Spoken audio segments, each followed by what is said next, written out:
Assalamualaikum warahmatullahi wabarakatuh. Kembali lagi di channel kita DADR Production.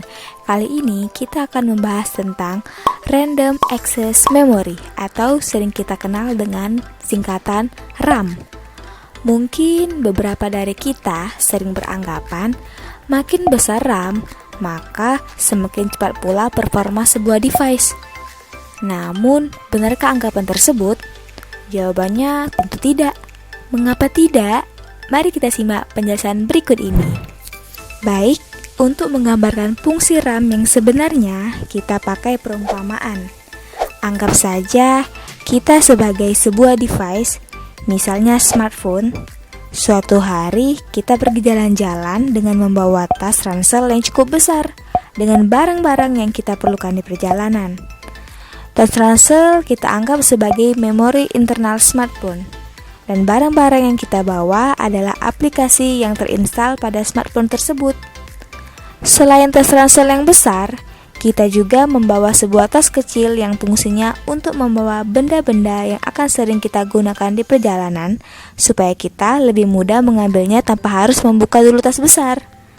Kita ibaratkan tas kecil ini sebagai sebuah RAM. Suatu ketika di perjalanan kita hendak melakukan pembayaran dan kita memerlukan sebuah dompet. Kita sudah mengeluarkan dompet dari tas besar, kemudian kita taruh di tas kecil. Tak lama setelah kita berjalan lagi, kita merasa haus dan hendak membeli minuman. Ketika hendak membayar minuman, kita perlu mengambil dompet lagi.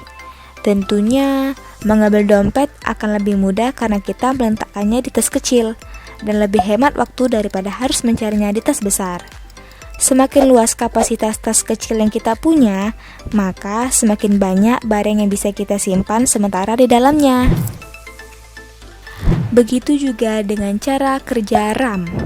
Ketika kita membuka sebuah aplikasi, kemudian ingin membuka aplikasi lain, maka aplikasi yang tadi akan tersimpan dulu pada RAM, supaya tetap berjalan dan ketika kita hendak membukanya lagi, kita tidak perlu lagi menunggu dari awal.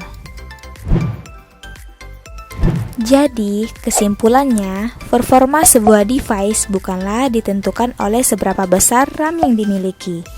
Performa sebuah device itu masih merupakan tanggung jawab prosesornya, sedangkan RAM bertugas untuk menjalankan sementara di latar belakang aplikasi yang baru kita buka supaya lebih mudah ketika akan digunakan kembali. Oke, terima kasih. Sampai di sini dulu videonya. Jangan lupa klik tombol like dan tulis komentar di kolom komentar serta klik tombol subscribe. Oke, sampai di sini dulu. Bye bye. Wassalamualaikum warahmatullahi wabarakatuh.